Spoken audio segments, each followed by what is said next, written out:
tonight for. I've already watched it like 4 times, and she's already watched it before, but we're watching it again because Ew. why not? That last season is wild.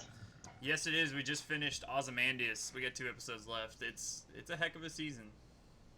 And the thing that I didn't like about that was that I watched it like live during the season, so like You had to it's wait. so much harder to keep track of. I really need to go back and binge it. Yeah, it's bingeable for certain. Yeah. I have watched it probably like 3 or 4 times. That was not a show I could get into. It's so Really? good. Oh, I love that show. Yeah, it's okay. Not all of us have great taste like you, Casey. No, because I remember when it first came on, it came on like right after Mad Men. Yeah. And I was all about Mad Men. Oh, me too. I love Mad Men. I just couldn't flip. Yeah, the first season's probably the weakest, but then it picks up. I mean, you got nothing but time on your hands at this point if you want to get invested. Better Call Saul is also excellent. I'm basically the worst person about watching any kind of streaming service. Oh yeah. If it's on Netflix or Amazon Prime, I'm probably not watching it. Why not? I don't know. It's just hard for me to want to sit down and just watch episode after episode after episode. That's fair. That's like my favorite thing to do. But you also like to read books in the way that I like to binge shows, so I don't like to sit and read books. I do love the book reading. I'm basically a literary genius who just watches his books. Well, Kelsey probably gets so annoyed with me because she's basically in my one-person book club. Right. She sends me like actual pictures of pages from the book she's reading, which I will give her that this one is better than most of them. But what are you currently reading? It's called The Body by Bill Bryson. Okay. It's really interesting. I'm sure. I like reading. I just have the attention span of a goldfish, so I like put it down immediately. yeah, I can always think of like 10 other things I can do. Hi, Afia. Yeah, me too. And Hey, Athea. video games being in my bedroom is just like, well, I guess I'll play video games. I've been reading. My girlfriend got me House of Leaves recently, and I've been kind of trying to get through that. That's a very interesting book.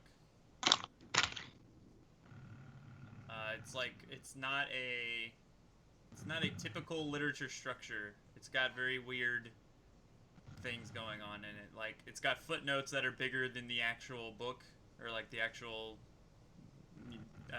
whatever's going on. I do like a nice footnote. You would like House of Leaves. It's got footnotes. It's got little like text boxes within the book, like within the novel. It's so weird. It's bizarre, but I like it so far. I've already read one super weird novel this year. I think I'm good for a while. Which one was that? It's called The Overstory. I thought you would say Cat's Cradle.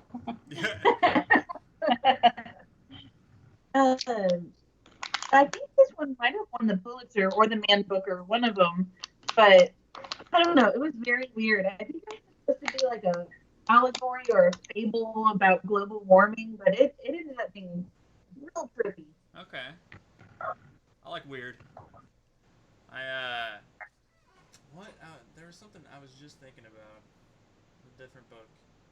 Maybe not. I've been trying to get back into sci-fi. I started Dune again. I've never read all of Dune, but I like Dune. It's just, again, my attention span is terrible. Have you ever read Patrick Rothfuss? Patrick Rothfuss? Yeah, I'm trying to think of what his first book is called. It's like, it's not the name of the wind. That other guy. I've heard the name, definitely. I don't know.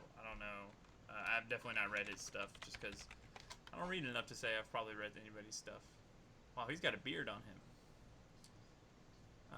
The Name of the Wind. That's what it's called. The Wind. I've heard good things about Mr. Rothfuss. Oh, he did King Killer Yeah, Chronicles. I would recommend The Name of the Wind. It's really good. Or anything by Stephen R. Lawhead. I love his writing. By who? You're cutting out. Sorry, I was trying to eat my noodles. Oh, Stephen R. Lawhead. Lawhead? Mm-hmm. Like he's the head of law? Pretty much, yeah. If you like Robin Hood, he's got a great trilogy. It's the it's kind of like British high fantasy. yeah. I don't know about all that. I'm not. I don't know that. I don't even know that I would say it's high fantasy. Really, Sure. it is. I don't know. I like them. I would give it a whirl. That's fair. I think Game of Thrones has kind of got me my fill of somewhat that medieval fantasy style. Especially What? now that I'm just kind of on wait for the next book. Besides the like skin mount series that he has, the rest of it are more like legends as opposed to magic and fantasy. Okay. Got one about Saint Patrick. He's got one about Robin Hood and Friar Tuck and the Merry Men and all that. He's got the King Arthur one. That's They're all interesting. really good. All right, let's go ahead and get. Is anybody else here besides Sophia? Anybody want to say hi? Heyman's here. Heyman's here. I did not see Heyman's chat. So Heyman and Sophia. Anybody else? I know it's early for those seniors. High noon. Did you ever read The Goldfinch? No, that one looks weird. Yeah, I got it a while ago, and I read a little bit of it. It seemed fine. Hi, Ashith. Hi, Catherine. It seemed fine. I've heard such good things about it, but I just never. I don't know. It felt like a book not for me, I guess. Yeah, especially after I saw the trailer for the movie, I was like, Oh, that's right. There's a movie now. I forgot about that. you can watch your book. That's right. Yay! All right, let's go ahead and get started with the medals. First off, in the honors, we got Anthony. Yay, good job, Anthony. So many medals for Anthony. Haymans with another 100. Well done, Haymans. Hem the Ant.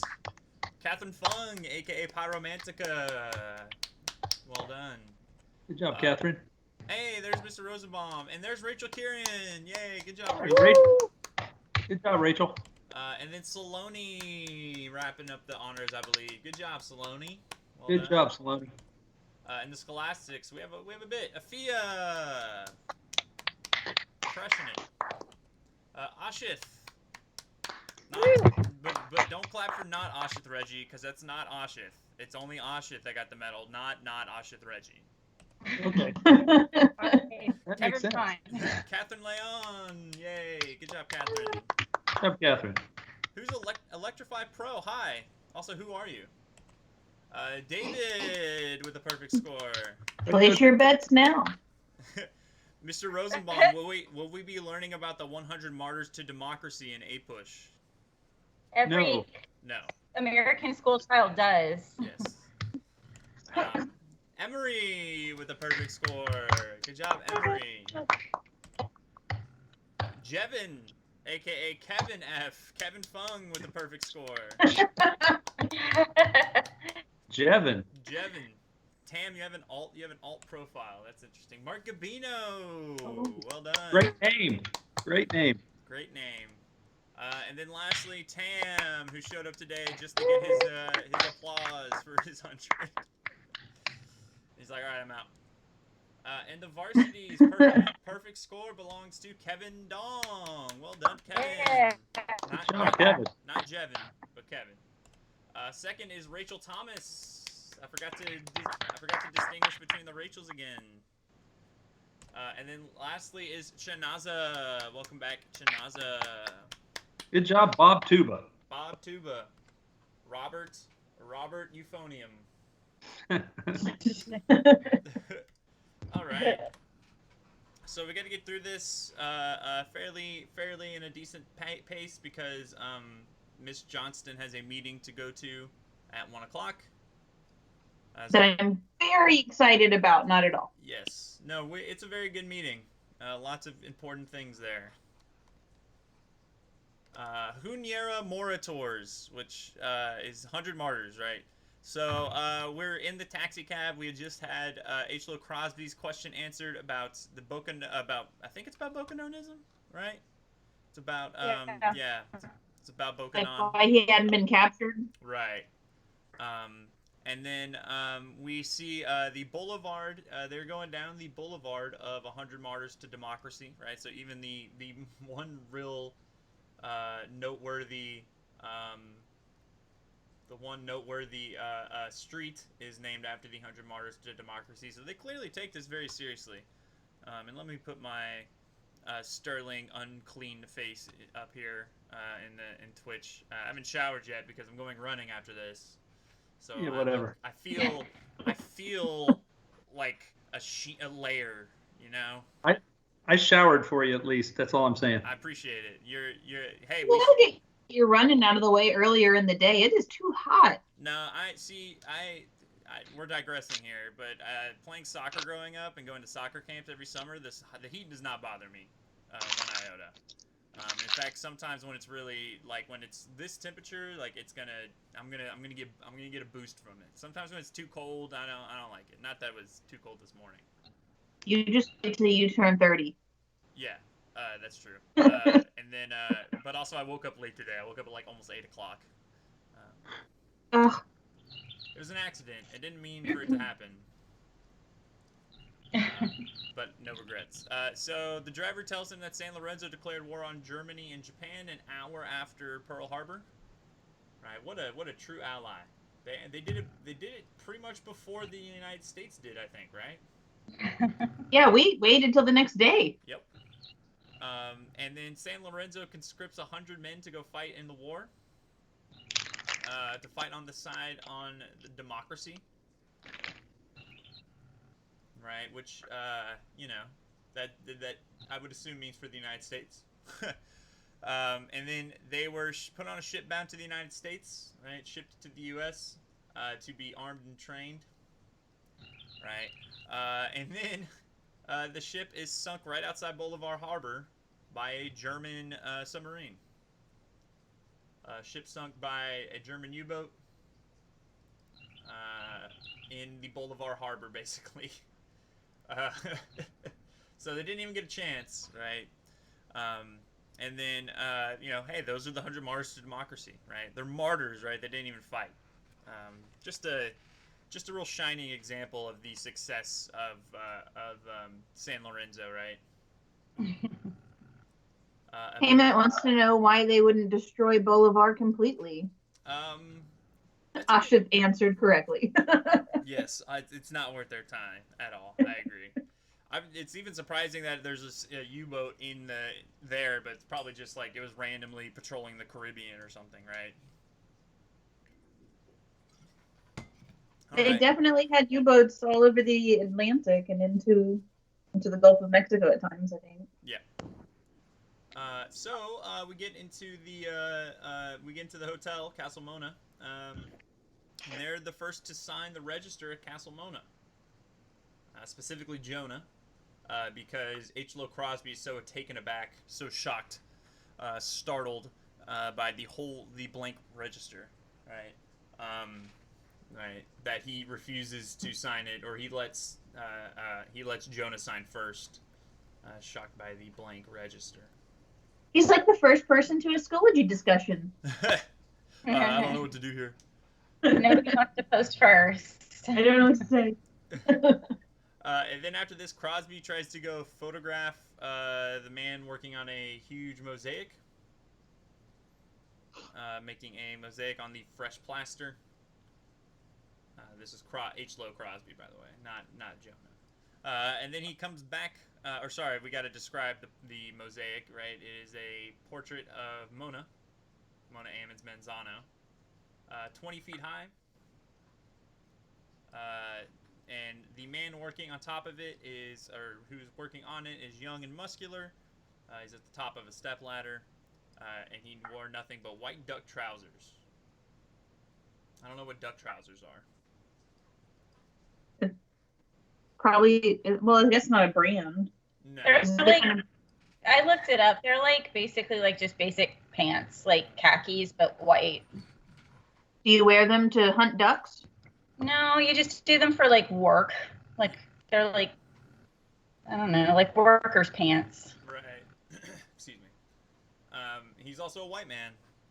Um, and the thing he was doing at the time was making the hairs, ugh, the hairs on the nape of Mona's neck, swan neck. Man, I cannot write. Mona's swan neck, out of gold, out of chips of gold. This 18-year-old, mind you. And so Crosby goes to photograph him and comes back and says he is the biggest pissant he's ever met.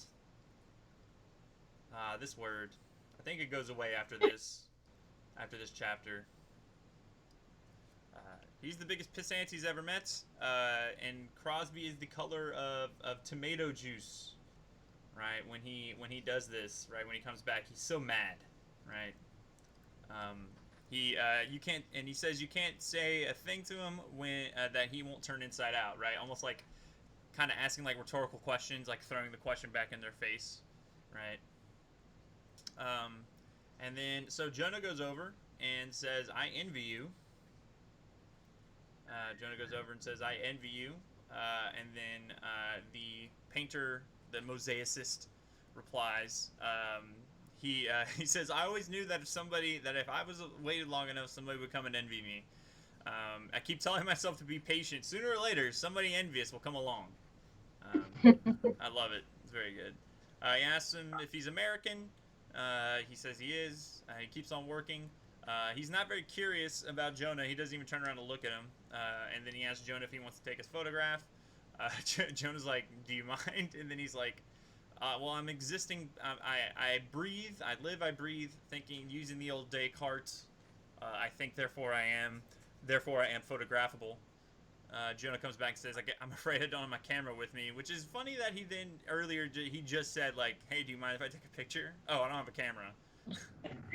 He just wanted to know if he did. Appreciate that though. Yeah, well, I think he's trying to kind of take a dig at him as well, or like kind of josh with him a little bit maybe.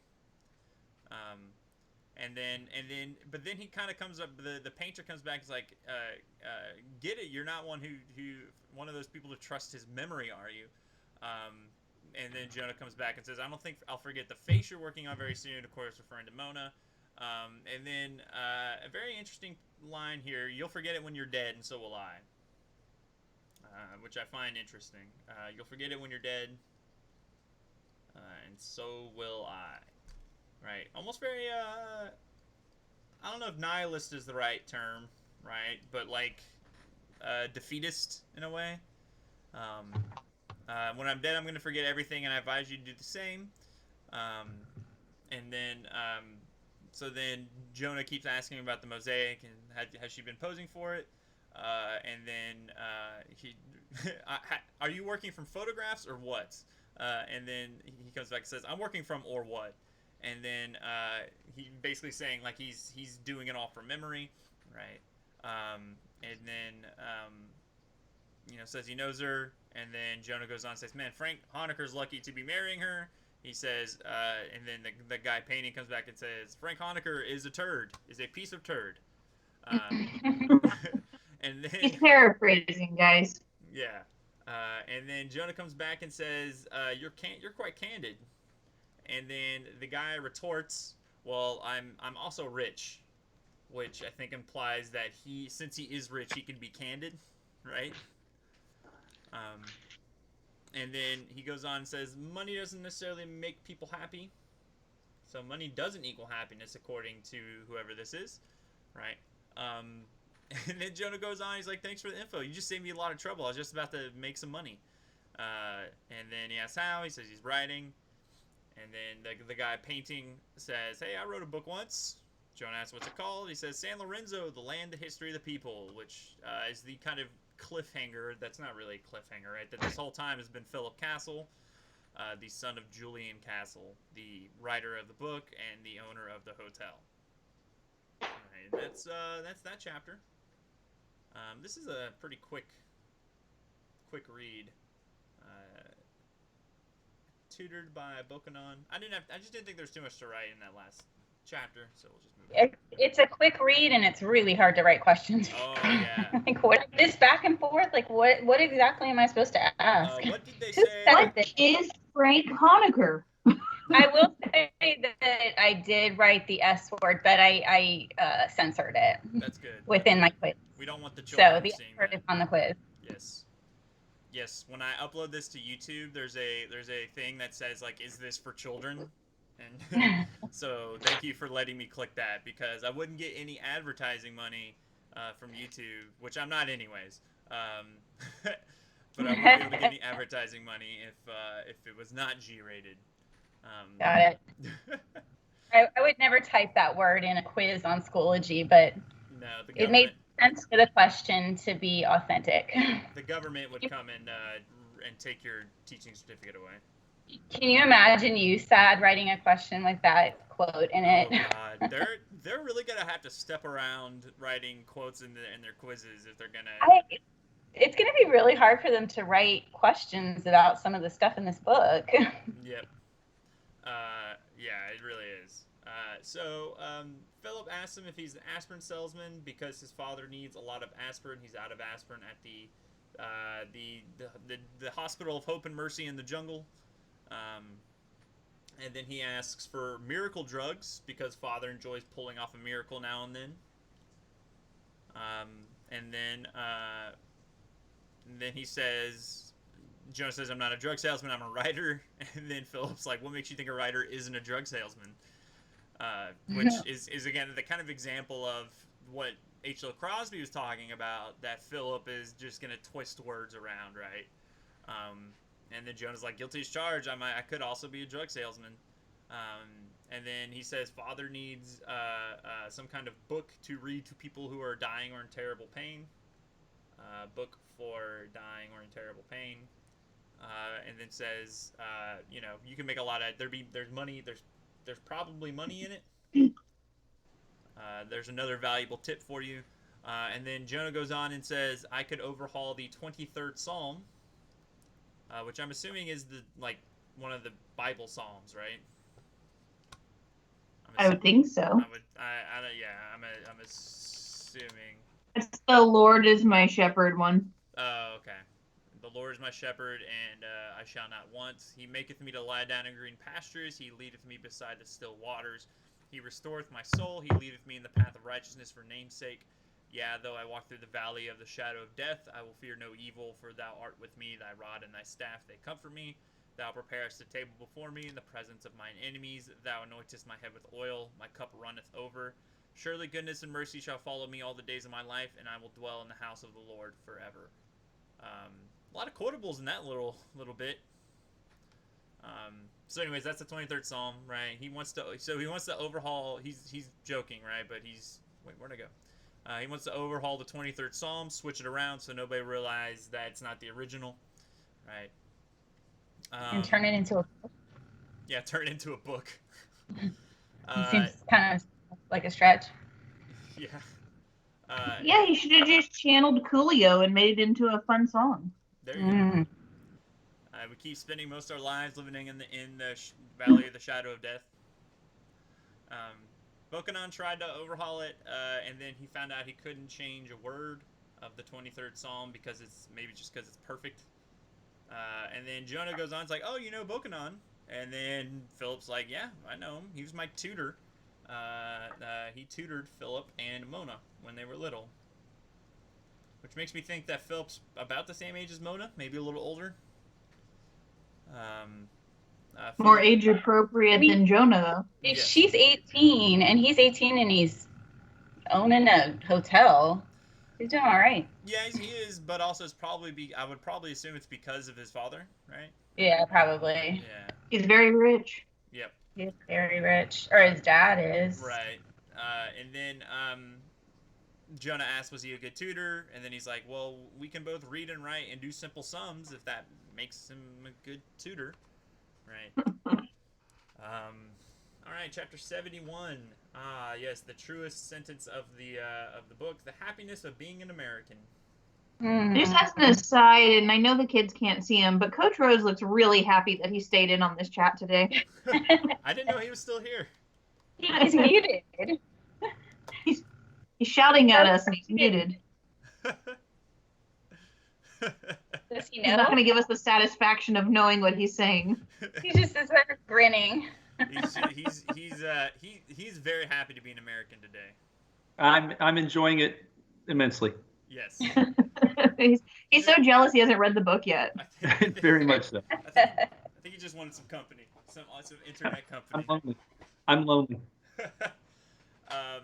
Is this why Bokanon included Mona in his books of Bokanon? Probably, right? That if he knows in her like that, right? That would make sense. But again, also means that the books of Bokanon, at least some of them, are quite new. At least 18 years or so new. The happiness of being American. So H. Lowe Crosby comes back to have another go at the castle, the pissant, and then he asks Philip. He's like, "Do you call yourself a beatnik?" Which, for those of you who don't know what a beatnik is, it's kind of like the artsy fartsy hipsters of the 60s or late 50s. Again, you can't see him, but Rose is doing the coffee house snapping of the beats. I mean, there really should be a little picture-in-picture of Rose on the live. I don't know why I'm here. Next time we want him to wear all black with a beret so he can be set up for this. We should have he can act out the. We should have him as like the sign language interpreter, right? A little video. Yes. I could actually make that happen, but it would take a lot of maneuvering right now. He's literally running away at the thought of that. We just picked him off.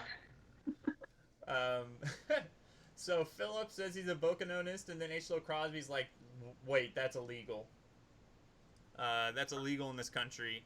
And then Philip goes on and says, well, I'm an American, so I can say I'm a Bokanonist anytime I please, and nobody said anything to me, right? And then H. Lowe Crosby, ever the good American, says he believes in obeying the laws of whatever country I happen to be in. Which is farcical. Yes, no way. Yes, that is. If he is the typical American, right? One of the most typical American things they do while traveling is ignoring or forgetting the laws of another country.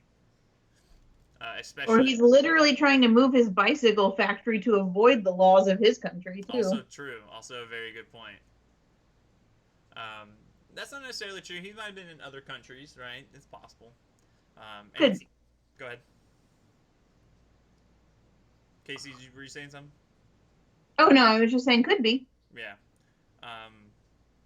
And then also, like, maybe the idea of the United States of America itself very much violating the laws of other countries. Yep. Heyman, are you saying that H. Lowe Crosby's only ever traveled to one other country? Because at one point, Hazel said they've been around the world twice. That's a good point. So I think they've been around. Yeah. Was that Hazel or was that the Mintons? I think it was Hazel because remember she found Hoosiers everywhere. That's true. That's a good point. And so Philip then kind of retorts back. He's like, "You're not telling me the news." Again, his very like almost passive disses towards H. Lowe and to Jonah, right? And then Crosby says, "Screw you, Jack," even though he doesn't know his name at this point. He just calls him Jack because that's what you call people, right? And then Castle says mildly, "Screw you, Jasper," and screw Mother's Day and Christmas too. I don't. What's the That's Jasper? such a good comeback. I'm gonna start using that. Yeah, I don't know. screw you, It's Jasper, really weird. and Mother's Day and Christmas too. Maybe because they are very American holidays. I know Christmas obviously celebrated worldwide, but also like very American in terms of like the consumerism of it all, right? Everybody always sees those Black Friday, disaster movies that happen when people are trying to go get goods on Black Friday, and you'll see like examples of it happening in like Canada, and there's like two people lined up, and they're all just nicely walking in, and the American ones are chaos. So Crosby marches over to the desk clerk, and he wants to report to the pissants. He reports the pissant to the lobby clerk, um, and this is the brilliant, the most brilliant rant by H. Lowe Crosby, and kind of his conclusion in the story for the most part. Um, he's got you got a nice little country here, very very like talking down. You got a nice little country here. It'd be a shame if something were to happen to it. It's trying Wise to guy. it's trying to attract tourists. It's trying to attract industry, investment in industry, right? The way that man talked to me, I don't ever want to see San Lorenzo again because of the way Philip treated him. I don't want to see San Lorenzo again, and he'll tell all his friends to keep the hell away, right? All his big, his capitalist friends, his big business friends. I tell his friends to stay the hell away, right? You may be getting a nice picture on the wall over there, but by God, that pissant who's making is the most insulting, discouraging SOB I've ever met in my life. And then the clerk looks at him, says, or he looked sick. He says, "Sir." Crosby's like, "Yeah, I'm here, full of fire." Turns out he owns the hotel. Whoops. Yep. Plot twist. Yep. It's very good. Very, very good to see H. Lowe kind of brought down to size here a little bit. Yeah, so it turns out Philip's the owner, which we've known already, right? We've known that for a while. H. Lowe didn't know that was Philip, right? And so we get into the Pissant Hotel, chapter 72, and H. Lowe Crosby checks out immediately. Checks out and goes to the embassy, or demands a room in the embassy, right? And so it turns out Joan is now the only guest in the 100-room hotel. And he says his room is a pleasant one. It faces the boulevard of 100 martyrs to democracy. Face the boulevard. And as did all the rooms, right? All the rooms did that, right? And so it's 100. It faces the boulevard. It also faces the airport, the Monzano airport, and the harbor, right? And the Castle Mona is built like a bookcase, which I find this actually a lot more interesting than when I just read it to review today. It has solid sides and back with the front of blue-green glass, which I think has two things. One of it they point out, right? The first one is that it's blocking away the more impoverished areas of San Lorenzo from view. And secondly, they only really invested, real material into the side that people see, right? That visitors will see coming from the harbor and coming from the airport, right? So we got solid sides in the back. And we got solid sides in the back. And we got blue-green glass in the front. And then the squalor and misery is hidden, right? Squalor and misery of the rest of San Lorenzo is impossible to see. His room is air-conditioned. Almost chilly, he says. And he comes from the blaming heat into the chilliness. He sneezes. So we got AC, we got fresh flowers on the bedside table, but these things are nice. The bed is not made yet. There's not even a pillow on the bed. There's simply a brand new beautiful Beauty Rest mattress, which I'm presuming is a brand. And there's no coat hangers. Right? There's no coat hangers. And there's no toilet paper. So they kind of forgot the major things, but they got AC, right? No toilet paper. It was anticipating 2020. Yeah. Stocking up. So he goes into the corridor to see if there was a chambermaid, basically a maid who would equip him with the toilet paper especially. There's a door open at the very far end of the hotel. Door open with faint sounds of life. Right.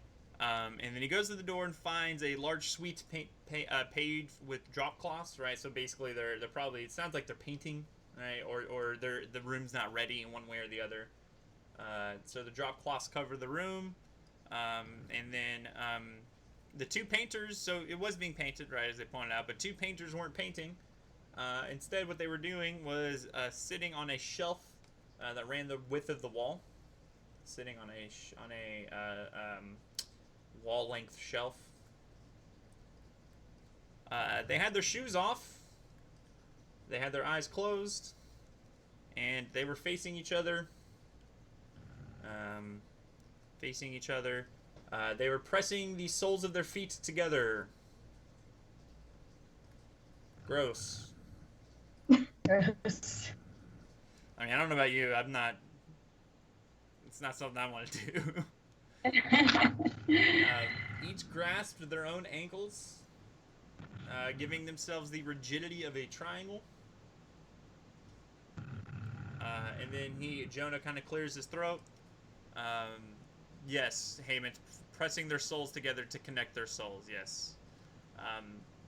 He clears his throat. They roll off the shelf and fall onto the drop cloth. They land on their hands and knees. They're basically in a kowtow position, right? They're in kowtow position. They are expecting to be killed, right? And then he's like, "Hey, excuse me." They're like, "Hey, don't tell anybody we were doing this," right? And he's like, "What are you talking about?" He's like, "What you saw?" He's like, "I didn't see anything," right? And then if he tells, they're gonna die on the hook, the uka. And then he's like, "Hey, look, I didn't see anything. Either I came in too early or too late to actually see what was going on, but hey, I didn't see anything." And then get up. They are trembling. They're trembling and cowards when they're coward once they get up. And then he finally is able to convince them that he won't tell anybody. And what he sees, of course, is another one of our Boko-nisms, the Boko Maru, right? The mingling of awareness. The mingling of awareness. And then Jonah kind of steps out of the narrative and back into kind of his own perspective. We Bokonos believe it's impossible to be soul to soul with another person without loving that person, right? As Heyman pointed out, soul to soul meaning the soles of your feet, right? Not necessarily your soul, but also, you know, your soul as well is connected by this ceremony. And provided that the feet are clean and nicely tended. And then the basis for this foot ceremony is the Calypso. We will touch our feet, yes, yes, for all we're worth, and we will love each other, yes, yes, like we love our Mother Earth. Hey, damn, keep it PG in here.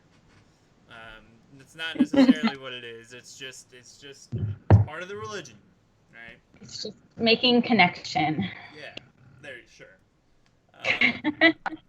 I think it's interesting how he never really identifies the gender of the two. I mean, you assume that it's two guys, but there's never any sort of engendering of them. That's true. The painters. That's true. They're just painters. Right, and then knowing Philip's, orientation, I'm not sure he'd be upset. Yeah, definitely. Well, and Philip, being he's already he openly practices Bokononism as a American, right? So, right. But this is definitely the first time we're seeing we heard from the taxi driver that nobody practices Bokononism in San Lorenzo because it's illegal, right? And now here we're seeing two people practicing a Bokononist, spiritual tradition or ritual. Right, mm-hmm. And so we're starting to maybe see the role of Bokononism in San Lorenzo going forward, right? It's gonna definitely keep expanding. But that's it, I think, for these 5 chapters. That's it for the week. Yay! I gotta write this last quiz, or I won't have anything else. Say again? I gotta write the next quiz. Oh, the next one's not ready? Yeah. No. Oh. It will be, though. Dang, I thought you already, because you already started the next section, I thought. No, I just created it. I haven't started it yet. Gotcha. Well, then if the next quiz is late, it's not my fault. I promise. I have all weekend. Thank you very much. I'll be fine. That's true. That's fair. I was gonna say no. Tomorrow morning, 6 a.m. I'm gonna put all the quizzes together. All right. Yeah. Any questions, comments, concerns. I know this probably doesn't apply to most of y'all because I'm assuming most of y'all are already on your way to being ready for this quiz. But if you're not able to keep up with the quizzes on a daily basis, that's totally fine. You know, we're in uncharted waters. We just want you guys to make sure you're reading, make sure you're understanding the material, right? There is no sense of you're making the team or not based on what's happening in April, right? It's going to be, you know, it might play into a 50-50 split and we have to pick somebody between two pretty equal people, right? But it comes down to a lot of just how hard you work throughout the rest of the year, not necessarily right now. So if you're having trouble right now, I don't think none of us are going to look around and blame you for this because it's a weird time. Also, you should be taking these quizzes without the book or any notes with you because it's not about getting like the highest score necessarily. It's about checking your actual understanding of what you've been reading. Absolutely, yeah. And we need it. We'll probably send out another message here just to make sure you guys are doing super well, but maybe suspiciously well as a team.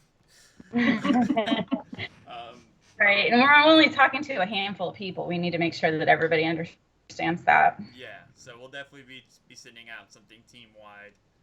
I don't think people are, but you know, just in case they forgot or they don't understand what we're trying to do, because we want to be able to take this time to learn this book so well that by the time we want to go back over it again in like October, right, we already have all the ideas down, and we don't need to like have to go back and, you know, learn every little detail, right? So yeah, I think that's going to be it for the week. Ms. Johnston, Ms. Halfin, Mr. Rosenbaum, you guys got anything? Nope. Have a good weekend. I don't think so. Y'all have fun out there. All right, Mr. Rosenbaum, waving. Have a good weekend as well. I am. Yeah. All right. Well, you guys take care, and we will talk to y'all on Monday. Bye, everybody. Bye, guys.